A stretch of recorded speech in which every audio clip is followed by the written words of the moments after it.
Assalamualaikum warahmatullahi wabarakatuh. Halo semuanya, apa kabar kalian hari ini? Semoga selalu sehat dan selalu semangat ya. Perkenalkan, nama saya Afita Quratul Insiyah dengan NIM 2351010400006. Saya dari Prodi PGMI kelas D4 angkatan 2023. Hari ini kita akan belajar materi yang sangat menarik dan sangat dekat dengan kehidupan kita loh. Ayo, siapa yang tahu? Nah, yaitu tentang keragaman budaya Indonesia. Indonesia sendiri adalah negara yang sangat luas, penduduknya beragam, bahasanya banyak, dan setiap daerah memiliki cara hidup yang berbeda-beda. Sebelum memulai mempelajari materi ini, alangkah baiknya kita membaca doa yang ada di dalam slide ini. Tapi kita baca doanya dalam hati masing-masing ya. Berdoa mulai.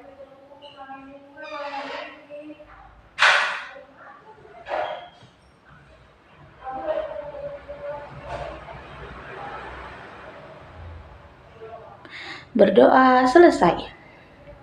Nah, setelah mempelajari topik ini, kita diharapkan yang pertama, mampu mengenali contoh keragaman budaya yang ada di Indonesia. Yang kedua, memahami penyebab budaya kita. Kenapa ya kok bisa berbeda-beda?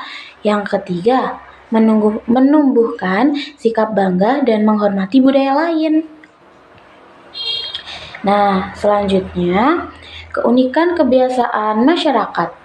Indonesia memiliki suku bangsa yang berbeda-beda, sehingga setiap kelompok masyarakat memiliki kebiasaan dan nilai kehidupan yang diwariskan dari nenek moyang. Contohnya, yang pertama, seperti ritual adat. Nah, ritual adat itu seperti upacara keagamaan atau adat istiadat. Yang kedua, sistem pertanian, seperti gotong royong di sawah. Kalian pasti sering melihat kan, kalau orang menanam padi, mereka tuh pasti bersama-sama saling membantu. Nah, itu bisa dikatakan gotong royong di sawah. Yang ketiga, cara memanfaatkan alam. Misalnya, masyarakat pesisir pandai menangkap ikan. Jadi biasanya kalau masyarakat yang tinggal di pesisir pantai, mereka tuh bekerja sebagai pelaut atau nelayan.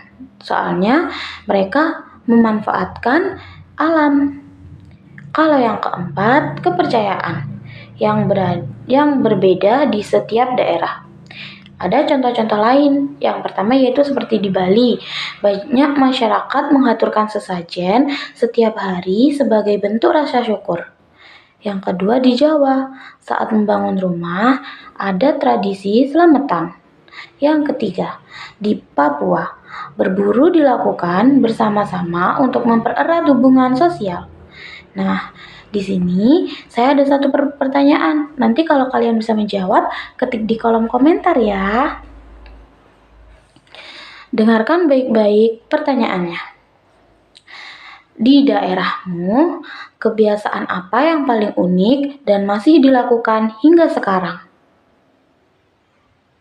Kebiasaan tersebut menjadi identitas budaya loh di daerah masing-masing dan harus kita hormati.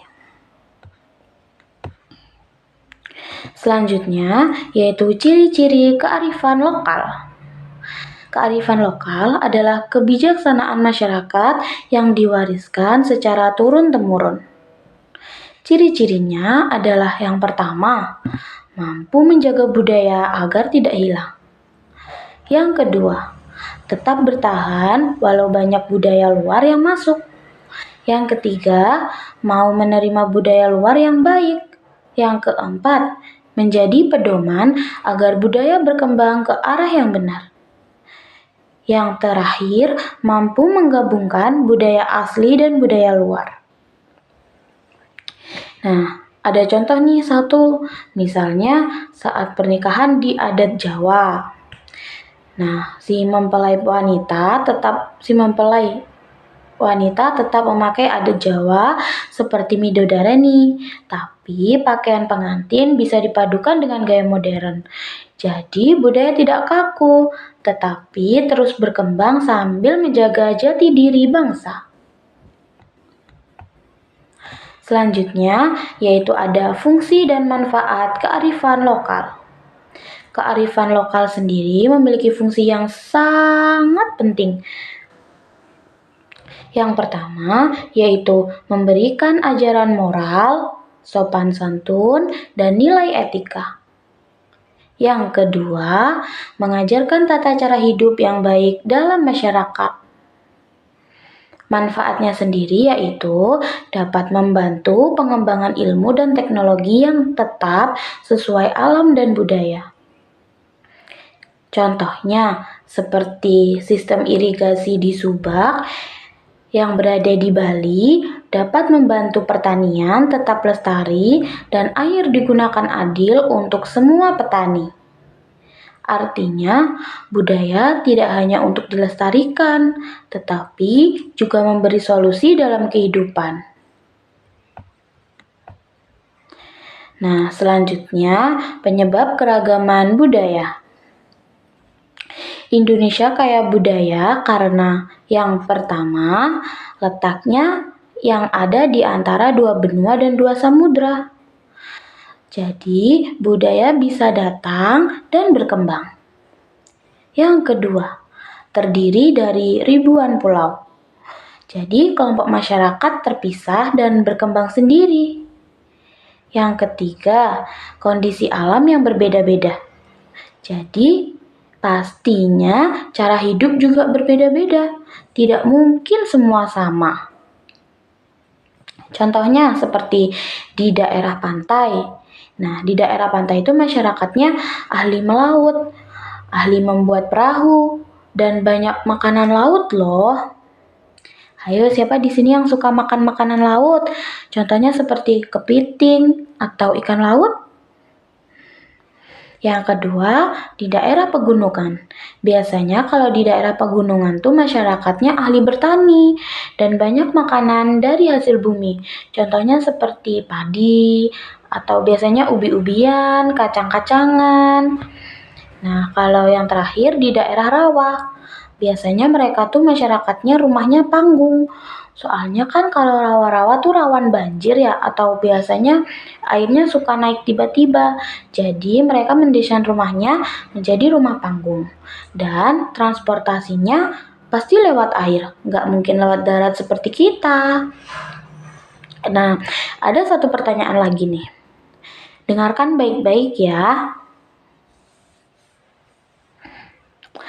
Bagaimana kondisi alam di tempat tinggalmu dapat memengaruhi budaya masyarakat? Nanti jawab di kolom komentar ya, jangan lupa. Nah, selanjutnya yaitu bentuk keragaman budaya. Setiap daerah dan wilayah mempunyai budaya yang unik dan dapat terlihat pada yang pertama, ada pada rumah adat. Nah, di sini ada contohnya yaitu rumah Aceh, rumah Gadang, dan rumah Joglo. Yang pertama yaitu rumah Aceh. Rumah Aceh itu seperti rumah panggung.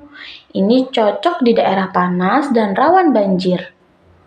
Yang kedua, yaitu rumah Gadang. Biasanya rumahnya banyak lengkungan, serta melambangkan kesatuan keluarga. Kalau yang ketiga, yaitu rumah Joglo. Atapnya seperti gunung, yaitu simbol kedekatan dengan alam dan Tuhan. Nah, siapa di sini yang sudah pernah melihat salah satu dari ketiga contoh tersebut? Rumah Aceh, rumah Gadang, dan rumah Joglo. Biasanya di itu ya, tempat wisata begitu banyak. Ada contoh rumah adat Nah, rumah adat sendiri menunjukkan cara masyarakat beradaptasi dengan alam. Selanjutnya, ada upacara adat.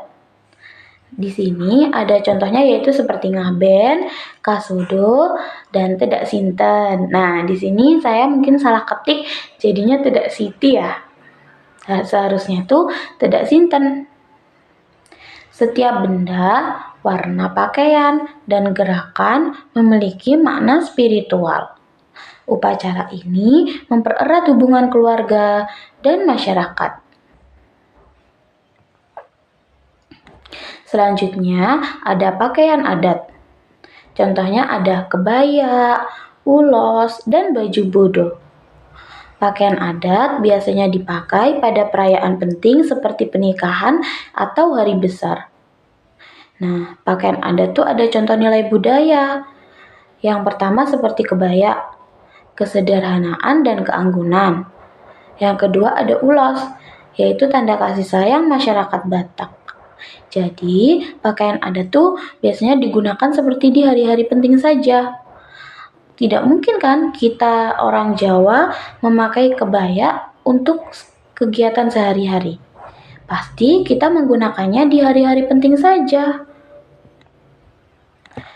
Selanjutnya yaitu ada tarian adat. Contohnya seperti tari Bali, jaipong, dan tari piring. Gerakannya menciptakan kehidupan atau asal-usul daerah. Nah, setiap tari adat tuh memiliki makna sendiri tahu. Yang pertama seperti contohnya tari piring. Nah, tari piring tuh memiliki makna masyarakat Minang yang pandai menjaga keseimbangan hidup. Yang kedua, tari jaipong. Tari jaipong memiliki makna ekspresi kegembiraan di Jawa Barat. Nah, selanjutnya ada alat musik tradisional. Contohnya seperti angklung, sasando, dan gamelan. Biasanya dimainkan pada upacara adat dan hiburan rakyat. Nah, di sini tuh angklung mengajarkan kerjasama karena dimainkan secara berkelompok. Biasanya kalau di Jember tuh ada di lampu merah tuh biasanya banyak orang yang memainkan angklung. Nah, kalian bisa lihat di sana cara memainkan angklung tuh pasti secara berkelompok, tidak mungkin satu-satu. Nah, selanjutnya makanan khas daerah. Contohnya ada rendang, gudeg, dan papeda. Rendang tahan lama, jadi rendang sangat cocok untuk perjalanan jauh. Kalau gudeg rasanya sangat manis, sesuai dengan makanan khas Jawa. Kalau papeda dari sagu, biasanya sagu itu bahan pokok masyarakat timur. Makanan khas daerah ini dapat dipengaruhi letak geografis dan bahan alam. Selanjutnya ada senjata tradisional. Contohnya seperti bambu runcing, celurit, dan badik. Sekarang lebih sering digunakan sebagai simbol budaya dan pengisi upacara adat. Selanjutnya, ada suku bangsa di Indonesia. Contoh yang ada di sini yaitu seperti suku Jawa, suku Sunda, Madura, dan suku Bali. Tiap-tiap suku memiliki bahasa daerah, aturan adat, kebiasaan hidup, dan tradisi unik yang berbeda-beda. Namun, walaupun berbeda-beda, semua suku sama-sama warga Indonesia. Nah, ada satu pertanyaan lagi. Dengarkan baik-baik ya. Kalau kamu berasal dari suku apa? Apa yang membanggakan dari suku tersebut? Jangan lupa dijawab di kolom komentar ya. Nah, selanjutnya ada menghargai keragaman. Cara menunjukkan sikap menghargai budaya, yang pertama, tidak mengejek budaya lain. Yang kedua, mau belajar budaya dari daerah lain. Yang ketiga, bangga memakai produk budaya Indonesia. Yang keempat, mengikuti upacara adat di tempat tinggal. Ingat ya, berbeda-beda tetapi tetap satu tujuan, menjaga persatuan Indonesia.